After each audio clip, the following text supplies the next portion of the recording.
Hey there and welcome back to my YouTube chess channel where we together explore the exciting chess world. I am Roman, 15 years old, and today we are going to talk about opening traps. Or how you have hopefully already read in the title of this video, the reason why you as a chess player should not play every chess trap you see or hear about.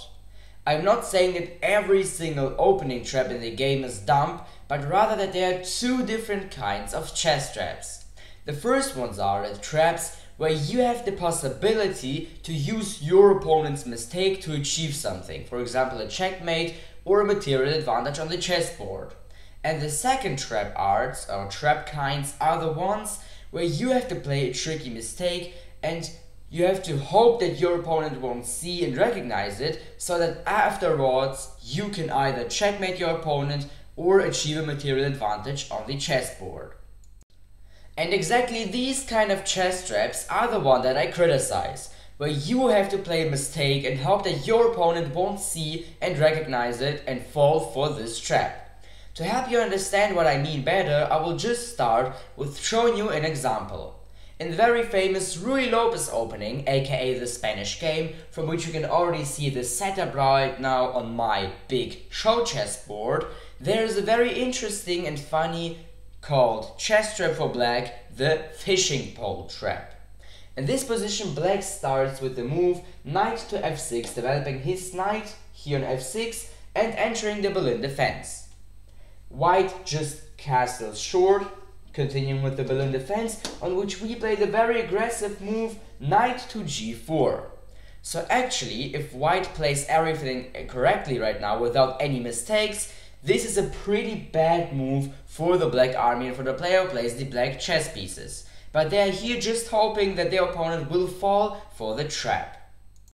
So the logical move here in this position seems to be pawn to h3, attacking the black knight on g4 with intention to just try to push it back on its own half of the chessboard. And now black can set up a little trap for white by playing pawn to h5, defending the knight here on g4 and just sacrificing this way more vulnerable chess piece. So here black sets up the so-called fishing pole trap. The h3 pawn here is the fish, the g4 knight is the bait, and the h5 pawn here is the hook. So black is hoping that after white has just fallen for the trap by capturing the black knight on g4, they can capture back the pawn, attacking the white knight on f3. And here white will just escape, for example, on h2, on which black can play the winning move queen to h4, just winning the game in the following moves. But white in this position could actually just ignore the sacrificed knight here on g4 and just continue developing with moves like, for example, pawn to d3 or knight to c3, or also develop other chess piece on their chessboard.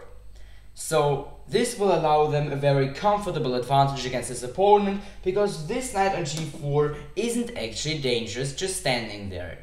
By the way, if you don't want to miss anything new on this YouTube channel, feel free to subscribe and activate the announcement bell so you won't miss anything new. So here in the fishing pole trap, we had the problem that we had to hope that our opponent won't see the queen on h4 coming and will just be too greedy and will capture our knight on g4. Therefore, many opening traps are often played against chess beginners or just not so good chess players.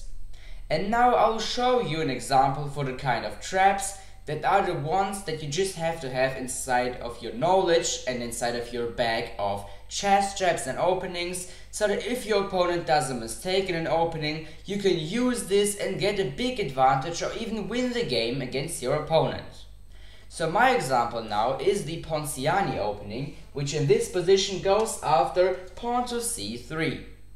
So I will just, in the following moves here, we will continue normally developing, and then when our opponent decides, or not decides, but plays a mistake, we can exploit this and win the game.